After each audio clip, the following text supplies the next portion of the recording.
I describe it as having anxiety in my bones. It's a visceral fear and just despair.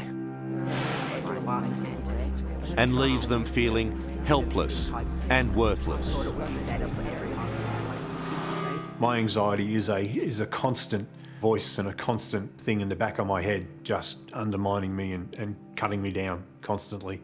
So we can see here that the MIT News reports that the current low-carb, protein-crazed carbohydrates have been demonized, accused of weight gain, etc., etc. So we basically have all these gurus out there who have no idea about what they're talking about in terms of what is really going to work for weight loss, and they pretend that these countries like Kenya, like Asia's not a country, but I guess we should say continents like in Africa and in Asia, you got billions and billions of lean people who don't even really do any exercise routines. They ride their motorbikes around, or maybe they walk a little bit here and there, but their diets are based on carbohydrate, and they're super lean, and they don't have the depression rates that we have here in the West.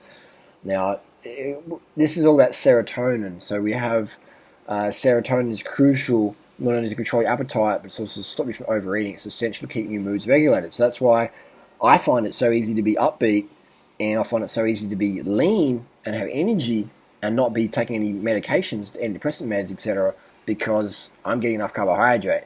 So first what we see is when people cut carbohydrates, they get anxiety like instantly, like within a few hours, particularly. Everyone knows that word hangry. And there's also, so people get either angry or they get anxiety when they get in that undercarb feeling. So, Sarah Wilson, the author of I Quit Sugar, publicly dealing with her anxiety on the 60 Minutes show. So good on her for being public about it.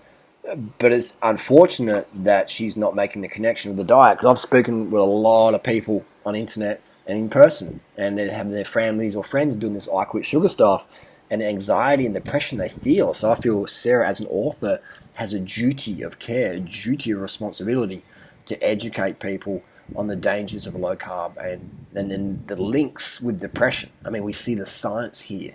We see the science here that low carb diets increase depression because they decrease serotonin.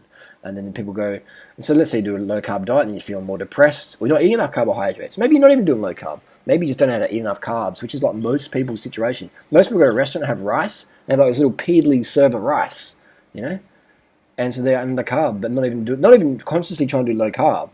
You got people who actually consciously try and cut carbs and go absolutely fucking crazy. But you got people out there who just don't, even myself, sometimes I don't eat enough carbohydrate, because it takes 700 to a kilogram of carbs a day. That's a lot of consistent effort. We don't do that 99% of the time. But there's times where you get caught up, or you're giving to someone, or you just, you've been unorganized, and you can get a little bit spaced out, a little bit like undercarbed, and, just not being yourself, doing stuff that's not really that productive. So, let's say someone's going to do a low carb diet, and then their carbs get cut, so their serotonin drops, and they start feeling depressed, they can't function at work, their sex drive drops, or and then they go to the doctor. So what's up? The doctor goes, "Oh, you need this. You need these SSRI medications," and then their sex drive gets decreased or fucked up, or guys can't keep it hard or whatever, or girls just they dry up, or there's just nothing going on there, and then but there's no looking at the diet. The doctor doesn't say, "What are you eating?" If anything, the doctors these days say, "Don't eat carbohydrate." So where does the average person go for help? They end up with finding me, or finding Dr. McDougall. They end up finding that documentary called What the Health. If you want more information on this, watch the documentary What the Health, all right? If you are feeling depressed, increase carbohydrate intake, decrease your fat. Do an experiment. You might think I'm a crazy crackpot, fruit bat, whatever, but I guarantee you I can make you feel a lot better by switching out your diet choices. I guarantee that.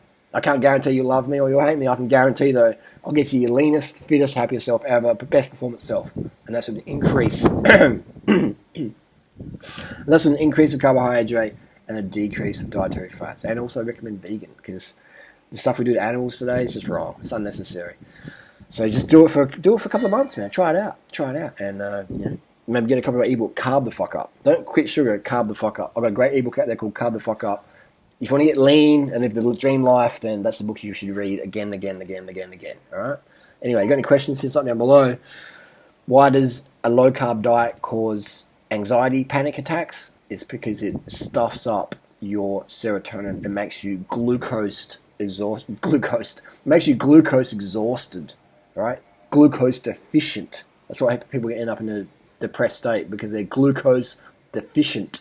Cut the dietary fat. Increase the sugars from rice, fruits, simple sugars. Increase that. Decrease the fat. Watch the brain start working better. More serotonin is what life's about. Life's meant to be sweet, all right? Life's meant to be sweet.